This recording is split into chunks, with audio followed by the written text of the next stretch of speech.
इस दान मामले को लेकर चल रहे राजनीतिक विवाद के बीच उत्तर प्रदेश के मुख्यमंत्री योगी आदित्यनाथ ने देवरिया की एक जनसभा में विपक्ष पर तीखा हमला बोला है।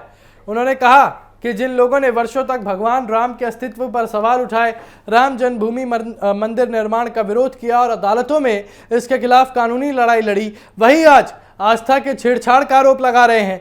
मुख्यमंत्री ने कहा कि बिना तथ्य और साक्ष्य के आरोप लगाना उचित नहीं है और अगर किसी के पास सबूत है तो उन्हें विशेष जांच दल यानी एसआईटी के सामने प्रस्तुत करना चाहिए। उन्होंने स्पष्ट किया कि राज्य सरकार एसआईटी की सिफारिशों के आधार पर निष्पक्ष कार्रवाई कर रही है और जांच पूरी होने तक अनावश्यक राजनीतिक बयानबाजी से बचना चाहिए।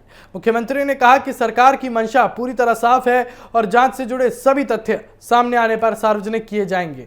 उन्होंने ये भी कहा कि राम भक्तों की आस्था के साथ किसी भी तरह का खिलवाड़ स्वीकार नहीं किया जाएगा। उन्होंने विपक्ष से अपील करते हुए कहा कि यदि आरोपों के समर्थन में कोई ठोस प्रमाण नहीं है तो केवल राजनीतिक लाभ के लिए बयानबाजी बंद करनी चाहिए। वहीं अगर किसी के पास दस्तावेजी साक्ष्य हैं तो उन्हें एसआईटी को सौंपना चाहिए ताकि जांच निष्पक्ष और तथ्यों के आधार पर आगे बढ़ सके। योगी आदित्यनाथ ने अपने संबोधन में कांग्रेस पर भी निशाना साधा। उन्होंने आरोप लगाया कि कांग्रेस ने केवल भ्रष्टाचार ही नहीं किया बल्कि देश को बांटने का काम भी किया।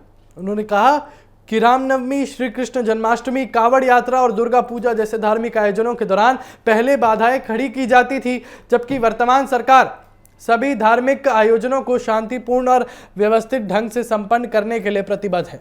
उन्होंने कहा कि आज अयोध्या विकास, आस्था और सांस्कृतिक पुनर्जागरण का प्रतीक बन चुकी है। मुख्यमंत्री ने दिल्ली के पूर्व मुख्यमंत्री अरविंद केजरीवाल के अयोध्या दौरे का भी उल्लेख किया।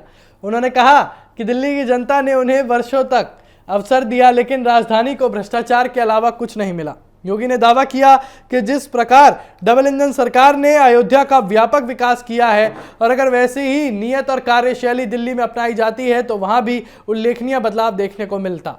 उन्होंने ये भी कहा कि अयोध्या आज विश्व स्तरीय धार्मिक और सांस्कृतिक केंद्र के रूप में उभर रही है। और इसी बीच राम मंदिर दान मामले में एसआईटी की प्रारंभिक रिपोर्ट के बाद पुलिस ने 8 लोगों को गिरफ्तार कर उनके खिलाफ एफआईआर दर्ज भी कर दी है और सरकार का कहना है कि दोषी चाहे कोई भी हो उसे बख्शा नहीं जाएगा और पूरी कार्रवाई कानून के अनुसार होगी। मुख्यमंत्री ने दोहराया कि जांच पूरी होने तक राजनीतिक बयानबाजी से बचना चाहिए और सभी पक्षों को जांच एजेंसियों पर भरोसा रखना चाहिए।